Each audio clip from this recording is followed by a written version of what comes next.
Farming communities have long worried about the effect of coal mining and coal seam gas development on underground water. A new independent study has looked at a drop in water levels in the Thirlmere Lakes National Park in New South Wales. According to some geologists, the study raises questions for the development of coal and gas fields near surface water. Craig Miskelly reports. On the fringe of Australia's biggest city, in a sandstone gorge millions of years old, lies one of Sydney's natural treasures. The vegetation is lush in this internationally recognised national park, but over the last few years, the 5 unique lakes here seem to have been drying out. That's your one. My one that goes up a tree, and this is the one that goes in the water. Today, Philip Pells and his son Stephen Pells, both scientists, are here monitoring rainfall capture in one of the lakes. what intrigued me initially was the statement that this was a very unique area. It is part of World Heritage, and I knew nothing about it 2 years ago, so that initially hooked me. Dr Philip Pells, a groundwater engineer, was determined to discover what was happening to the Thirlmere Lakes. Yes, this is the Lake Nerrigarang recreational lake. He began gathering data like old photos, rainwater records and historical documents. At first he suspected the recent lengthy drought was to blame. The lakes had been dry in World War II and the famous Federation drought in the 1900s. But then he talked to locals. Farmers, a number of them are saying that they've lost the water from their bores or a substantial proportion of their water in their bores. Nearby, market gardener Erhan Akinja says there's a heavy drop in the groundwater he's licensed to pump. I don't use much water at the moment, but for me to lose that water, it stops me to become a big grower, or stops me to plant more because I know I don't have the water there. Late last year, following community concerns about disappearing water, the New South Wales Government announced an expert inquiry into the Thirlmere Lakes. The upper 4 inches, which is white man time, and then I'm into Aboriginal time.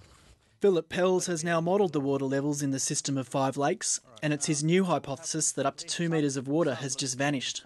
Now he wants to test his conclusion. There's water that should be there that isn't there. The only reasonable postulation that fits in with physics analysis is the impact of the colliery, which is about 1 kilometre behind me. It doesn't come beneath the lakes. There's been no cracking of the rocks beneath the lakes, but there's been depressurisation of the deep groundwater at a depth of 300 metres below us here back to 1976. The nearby Thirlmere colliery employs around 400 people to extract around 3 million tonnes of raw coal each year. The miners work the Bulli seam, a 900 square kilometre bed rich in steel-making coal. The seam is a premium resource. It's mined across southern Sydney and down the Illawarra coastline. It generates billions in export dollars for the New South Wales economy. Xstrata, who just recently purchased the mine, told 730 that their longwall mine complies with all government guidelines, and they say the current operations are located well beyond the lakes. In a statement to 730, they say, "We have offered our assistance to the Thermi Lakes inquiry and will be making a submission in the coming weeks." 730 has confirmed that inquiry members have received Dr Pell's self-funded report. Pell's team has mapped flows of water into the shallow aquifers feeding the lakes, the ancient salty aquifers and along the massive coal seam far below. In between, a thin layer of clayey rock, known as Bald Hill Claystone, separates the two water systems. This claystone is commonly expected to act like a waterproof plastic sheet. But Dr Pell's theory is that mining activity may have depressurised the deep aquifers, allowing the water table to seep through the Bald Hill Claystone. Over the years, the fresh water once caught in the lake system has dropped away, and Dr Pells thinks it may now flow towards the deep mining-affected saline layers. The claystone is not watertight. It is of lower permeability than the sandstone I'm sitting on, but it is certainly not a plastic sheet. So Anne, this is the Bald Hill Claystone that you geologists are so concerned about, isn't it?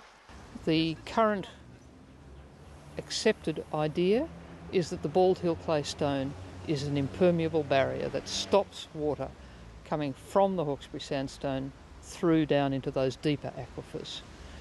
And what Philip Pell's report on Thirlmere Lakes has shown is that that is not necessarily the case.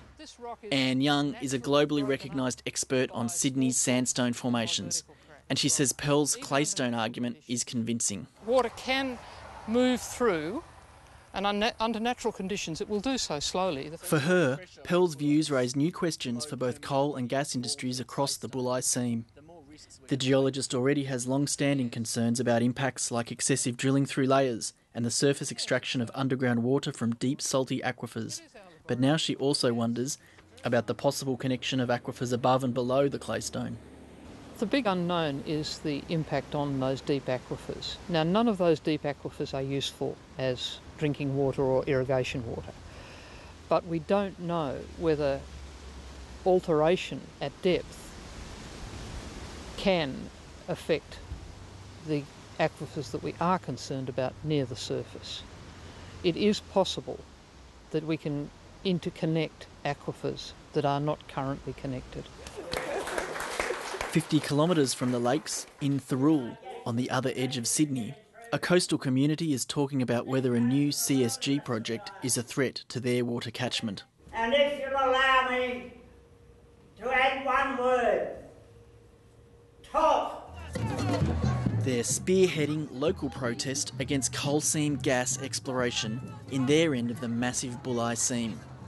For over a century, the Illawarra community has balanced underground coal mining with sensitive swamps and streams on their seaside escarpment. In terms of our community, one of the biggest concerns is drinking water. Organiser Jess Moore argues the biggest fear is the loss of pristine water inside nearby protected water catchments.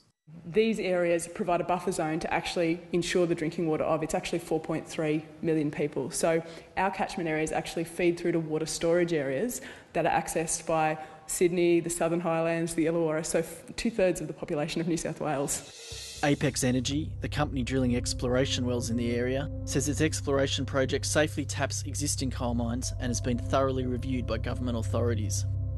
In a detailed statement to 7:30, they say any future production is subject to strict conditions to ensure negligible additional effect on the depressurisation of groundwater aquifers. The bulk of its exploration is inside the borders of Sydney's metropolitan catchments, which feed major dams. It's a sensitive environment, supplying fresh, clean water to southern Sydney. The protest groups cite more than 20,000 signatures on a petition demanding political action. One of the things we have always campaigned for is a Royal Commission. So we have said, if you can prove it safe, then we're willing to, the community needs to be able to decide whether or not that goes ahead. Jess Moore also wants answers into cumulative impacts of further CSG development, particularly in undeveloped Illawarra coal beds. The coal goes underneath this big sandstone plateau. Anne Young would welcome more science. She says a good solution is for government to map groundwater flows and predict impacts throughout the southern coalfields. I think we have to understand a great deal more about the deep aquifers. We need better monitoring of them, we need better modelling of them. We need to be surer of what's happening. And this is not something that you do over a couple of months. This is a 2-year, 5-year, 10-year monitoring, modelling process that we need to be engaged in as a matter of urgency. While the state government inquiry will eventually report in June, the experts fear that for Thirlmere Lakes it may be too little too late. In their view, the vanishing lakes are a reminder about the impacts of mining techniques on aquifers.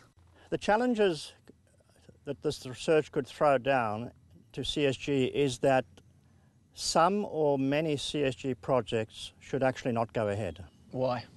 Because the long-term impact on surface water and groundwater systems are unacceptable for other uses of our country and our land. And for more information on that story, go to our website. Greg Muskelly with that report.